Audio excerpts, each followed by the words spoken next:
स्वागत है। आज की खास खबर आ रही है जालौन से।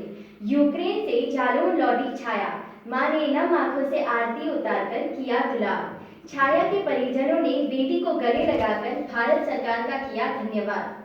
छाया ने भारत सरकार के ऑपरेशन गंगा की करी प्रशंसा। जनपद जालौन के अन्य 3 छात्र अभी भी यूक्रेन में फंसे हैं। छाया ने सुनाई आपबीती और बताया वहां कैसे। देखिए हमारे संवाददाता मुनव्वर अली की छाया यादव के साथ ये खास बातचीत। छाया, आप तो कहाँ पढ़ने गई थी आप? सर मैं यूक्रेन में एक शहर है विनित्सा, जी वहीं पे विनित्सा नेशनल मेडिकल यूनिवर्सिटी है, जी। मैं वहाँ पढ़ती हूँ। अच्छा, तो अभी आप वहाँ से आई तो वहाँ के हालात क्या हैं? सर वहाँ के हालात तो इस टाइम बहुत ज़्यादा, मतलब बहुत ज़्यादा ही रशियन मिलिट्री ने इतना ज़्यादा, वो इतनी शांत देश है ना कि मतलब अगर आप लोग वहाँ कभी जाने का आपको मौका मिले तो मतलब इतना प्यारा देश है। और आज उसकी ये हालत है कि हर जगह लोग कहीं मरे पड़े हैं, कोई वो बहुत ही हर बिल्डिंग में जाके कहीं से ऊपर से मिसाइलें जा रही हैं कहीं। अच्छा, आप वहाँ इतने किन हालातों में रही युद्ध के जो 4 दिन बीते हैं?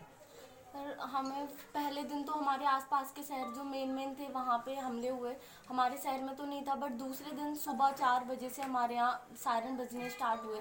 तो हमें मतलब हर तीसरे सायरन पे हमें मतलब नीचे बंकर पे छिपने जाना होता था। तो सुबह हो रात हो कितना भी टाइम हो, सायरन बजा और हमें जाना पड़ता था। और उसकी ये सिचुएशन है कि हर 15 से 20 मिनट में वहाँ सायरन बज रहा है, मतलब हम नीचे से ऊपर नहीं आ पाते हैं सायरन। और फिर वहाँ पे ये था कि सायरन बजने पे हमें छुपना होता है, मतलब बाहर नहीं, लेकिन हमारे हॉस्टल के नीचे वहाँ पे बंकर नहीं था, तो हमें यूनिवर्सिटी जाना पड़ता था रोड क्रॉस करके खुले में 3rd सायरन के बाद। वो सबसे बड़ा खतरा था वहाँ पे हमारे लिए। बट फिर भी हम जब वहाँ पे नीचे हमारे हॉस्टल में कभी बेसमेंट में थे तो हमें आइडिया नहीं था, हमें लगा कि भाई बेसमेंट है हॉस्टल का, ये भी सेफ़ होगा। लेकिन जब हमने अपने डीन से कांटेक्ट किया तो उन्होंने हमें बोला कि नहीं बेटा, वहाँ पे नहीं रहना है आपको, वो प्लेस सेफ नहीं है, आप वहाँ से हट के यूनिवर्सिटी अच्छा, आना। आप वहाँ से निकली तो इस समय कितने छात्र आपके साथ वहाँ फंसे हुए हैं? सर मुझे जहाँ तक आइडिया है अभी, जहाँ जहाँ मिलिट्री नहीं है उस सिटी में, जिन जिन सिटियों में मिलिट्री नहीं है वहाँ से तो बच्चे इवैक्यूएट हो गए हैं। लेकिन शहर जैसे कि खार्किव हुआ और कीव हुआ, वहाँ पे बच्चे 7 दिनों से लगातार भूखे, मतलब अभी तक वो बंकरों में छिपे हैं। और अब तो ये पता सुनने में आ रहा है कि वो लोग बंकर पे भी अटैक कर रहे हैं। अच्छा, किन परिस्थितियों में आप वहाँ से निकली हैं? सर हम लोगों ने तो अपनी खुद से बस की, हम लोगों ने एक स्टूडेंट्स का ग्रुप बनाया, कुछ हमने खुद से बस की, बाकी सारे नाइजीरियन स्टूडेंट थे हमारे साथ। तो हम वहाँ से निकले यहाँ चैनिविक्स की बॉर्डर के लिए, जो रोमानिया की साइड पड़ता है। फिर वहाँ से हमें लगभग काफ़ी किलोमीटर्स पैदल चल के बॉर्डर पे पहुँचे। लेकिन सबसे आपका नाम क्या है? जी, मेरा नाम डॉक्टर हरपाल सिंह यादव है। जी हरपाल जी, आप छाया के कौन हैं? मैं उनका चाचा हूँ। आप उसके चाचा हैं। तो आपकी भतीजी यहाँ वहाँ यूक्रेन में जो थी, जी तो इस समय रशिया और यूक्रेन के बीच युद्ध की स्थिति है, वहाँ चारों तरफ जो है बमबारी हो रही है। जी सर। तो आपको जब पहली बार जानकारी मिली थी तो उस समय का समय और आज का समय जब आपकी भतीजी वापस आई है, जी तो ये समय आप लोगों ने कैसे काटा है? ये पिछले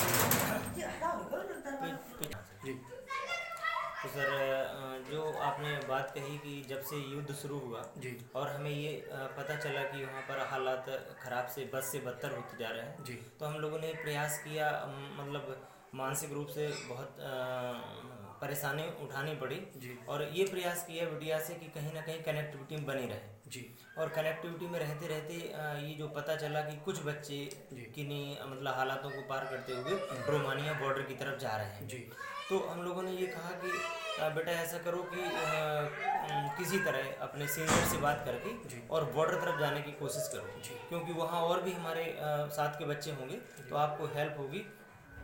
और हम लोग लगातार इस मंथन में कि किसी तरह इन किन प्रकार जी बेटी वहाँ से निकल आए, जी क्योंकि जैसा उसने बताया कि बार बार वो बंकर में जा रहे जी हैं, फिर 2 घंटे बाद अलार्म बजता है, सायरन शुरू हो जाता है। तो जो दहशत उसके चेहरे पर हमें दिखी, जी तो उससे हम लोगों की भी रूह कांप उठी। जी और हम लोग बराबर इस बात के लिए ईश्वर से प्रार्थना करते रहे और एम्बेसी भी लगातार MEA रूम पर संपर्क करते रहे कि, तो उन्होंने भी आश्वासन दिया कि सर आप परेशान ना हो। नो डाउट सर, भारत सरकार का बेहद सराहनीय कदम। अच्छा, अब किन परिस्थितियों में आपकी बेटी वापस आई है?